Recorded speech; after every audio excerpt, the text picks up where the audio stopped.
بسم اللہ الرحمن الرحیم۔ اردو جنرل نالج کے سوالات کا 7واں حصہ آج ہمارے پاس موجود ہے۔ تمام سوالات گزشتہ ہونے والے پیپرز میں دہرائے جا چکے ہیں۔ اگر آپ نے اس سے پہلے کے پارٹ نہیں دیکھے تو وہ بھی ضرور دیکھیے گا۔ چلیے ویڈیو کو شروع کرتے ہیں۔ پہلا سوال جو ہمارے پاس موجود ہے یہ ہے چرکا لگانا سے کیا مراد ہے؟ چرکا لگانا سے مراد ہے زخم لگانا۔ اور اگلا سوال ہمارا ہے شوکت تھانوی کا اصل نام کیا ہے؟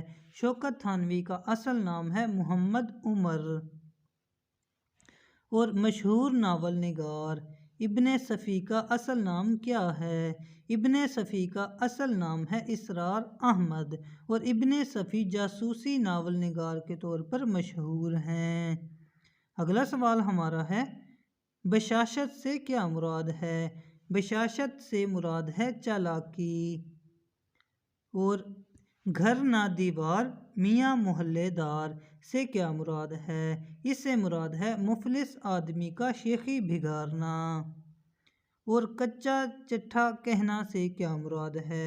اس سے مراد ہے صحیح صحیح حال بیان کرنا۔ اور اگلا سوال ہمارا ہے ٹھنڈا گوشت اور کالی شلوار افسانوں کے خالق کون ہیں؟ یہ افسانے لکھے تھے سعادت حسن منٹو نے۔ اور ان دو افسانوں پر اور ان کے علاوہ بھی کچھ افسانے تھے سعادت حسن منٹو جیل میں بھی گئے۔ اور اگلا سوال ہمارا ہے ابن الوقت کس کا لکھا ہوا ناول ہے؟ ابن الوقت لکھا تھا ڈپٹی نذیر احمد نے۔ مصور غم کس کو کہا جاتا ہے؟ مصور غم کہا جاتا ہے علامہ راشد الخیری کو۔ ڈاکٹر وزیر آغا کا تعلق کس شہر سے تھا؟ ڈاکٹر وزیر آغا رہنے والے تھے سرگودھا کے۔ آب آب ہونا سے کیا مراد ہے؟ آب آب ہونا سے مراد ہے شرمندہ ہونا۔ اور اگلا سوال ہمارا ہے اپنا گریباں چاک کس کی خود نوشت ہے؟ یہ خود نوشت ہے ڈاکٹر جاوید اقبال کی۔ گھر سے گھر تک افسانوی مجموعہ کے خالق کون ہیں؟ اس افسانوی مجموعہ کے خالق ہیں احمد ندیم قاسمی۔ صفر سے ایک تک کس کا لکھا ہوا ناول ہے؟ صفر سے ایک تک ناول لکھا تھا مرزا اطہر بیگ نے۔ نجم کا مترادف کیا ہے؟ نجم کا مترادف ہے ستارہ۔ اور اگلا سوال ہمارا ہے اردو کا پہلا اخبار کون سا ہے؟ اردو کا پہلا اخبار ہے جامع جہاں نما۔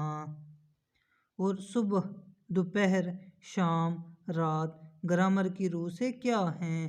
گرامر کی روح سے یہ ہیں اسم ظرف زمان، کیونکہ زمانے کا ذکر کیا گیا ہے اس میں صبح، دوپہر، شام، رات وغیرہ میں۔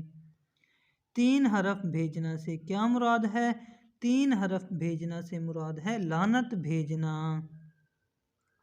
علمی اردو لغت کے خالق کون ہیں؟ علمی اردو لغت کے خالق ہیں وارث سرہندی۔ اور اگلا سوال ہمارا ہے سانپ سونگھ جانا سے کیا مراد ہے؟ سانپ سونگھ جانا سے مراد ہے خاموشی چھا جانا۔ نظم سانٹ میں کتنے مصرعے ہوتے ہیں؟ سانٹ میں 14 مصرعے ہوتے ہیں۔ جز رسی کرنا سے کیا مراد ہے؟ جز رسی کرنا سے مراد ہے کنجوسی کرنا۔ مسدس حالی کب شائع ہوئی؟ مسدس حالی شائع ہوئی تھی 1879 میں، اور یہ جبکہ لکھی گئی تھی 1876 میں۔ اگلا سوال ہے آب و دانہ اٹھنا سے کیا مراد ہے؟ آب و دانہ اٹھنا سے مراد ہے رزق میں تنگی آنا۔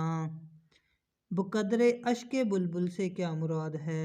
بقدر اشک بلبل سے مراد ہے کسی چیز کی خفیف مقدار۔ افسانہ کفن کے خالق کون ہیں؟ افسانہ کفن کے خالق ہیں منشی پریم چند۔ الو بولنا سے کیا مراد ہے؟ الو بولنا سے مراد ہے ویرانی ہونا۔ اور اگلا سوال ہمارا ہے جدید غزل کا امام کسے مانا جاتا ہے؟